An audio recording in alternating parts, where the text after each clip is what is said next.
La llegada de los menonitas a América Latina en el siglo XX es en realidad la historia de dos viajes que ocurrieron al mismo tiempo. Por un lado, un viaje motivado por una misión de fe, y por otro, uno marcado por la búsqueda desesperada de un refugio. Vamos a ver cómo estas dos corrientes, que a veces chocaban entre sí, terminaron dando forma a comunidades enteras, pusieron a prueba sus creencias y, al final, forjaron una identidad completamente nueva en un continente que también estaba en plena ebullición. Ok, para meternos de lleno en esta historia, es clave entender las dos grandes fuerzas que trajeron a los menonitas a América Latina. Por un lado, un llamado profundo a servir, y por otro, una necesidad urgente de sobrevivir. Dos razones muy distintas que marcaron todo lo que pasó después. El primer motor entonces fue ese impulso misionero. Gente como J.W. Shank sintió un llamado a compartir su fe, movidos por una compasión real, genuina, por la gente de un continente que ellos veían con mucha necesidad espiritual. Para ellos, este era un viaje con un propósito divino, muy claro. Pero al mismo tiempo estaba el otro motor, igual de potente, la historia desgarradora del migrante. Este poema de Ernst Reger lo captura todo, ese dolor del destierro. Para miles de menonitas, llegar a América Latina no fue una opción, fue literalmente una huida de la guerra, de la persecución en Europa, una huida para salvar la vida. Y bueno, una vez en tierra, sin importar si llegaban como misioneros o como refugiados, ambos grupos se encontraron con una tarea monumental: construir una vida desde cero. Tenían que levantar sociedades autosuficientes y con una identidad propia en tierras que les eran completamente ajenas.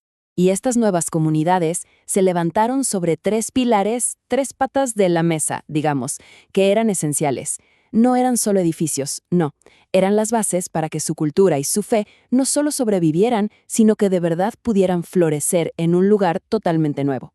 La educación era importantísima. De hecho, muchas veces la escuela era lo primerito que se construía, como esta que vemos en Bolivia, que al principio funcionaba también como iglesia. Era el verdadero centro de la comunidad, el lugar para formar a las nuevas generaciones y mantener viva su identidad. Y claro, además de nutrir la mente, había que cuidar el cuerpo. La salud era crucial. Se levantaron hospitales y clínicas que no solo atendían a los miembros de las colonias menonitas, sino también a la gente de las comunidades locales. Esto fue clave para construir puentes con sus nuevos vecinos.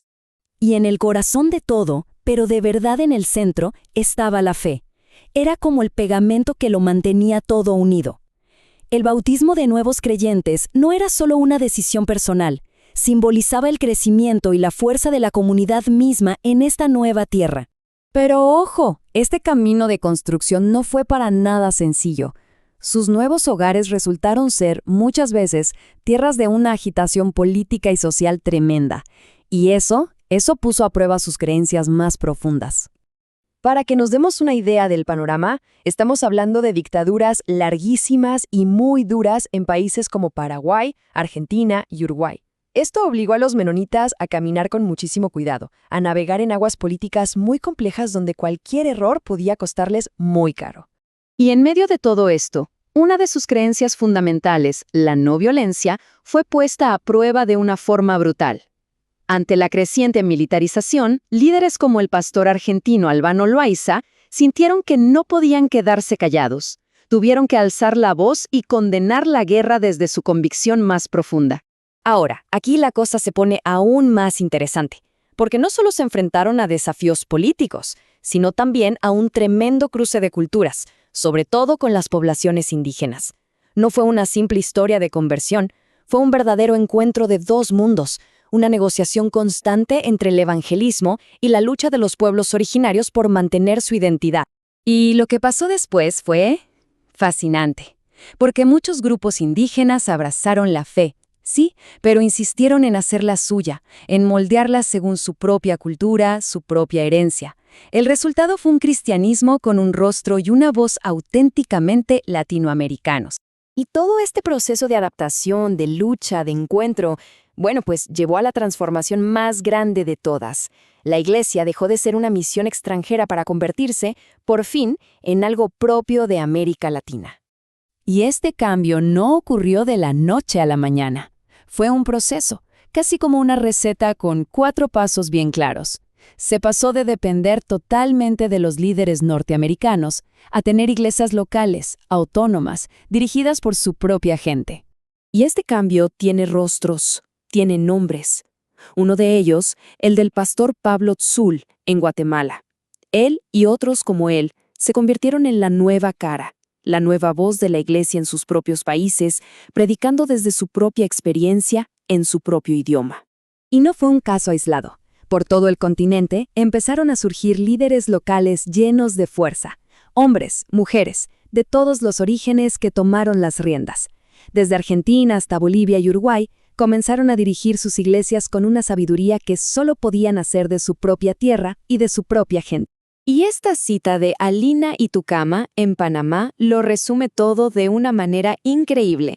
Es la voz de una fe que finalmente encontró su propio lugar, sus propias palabras.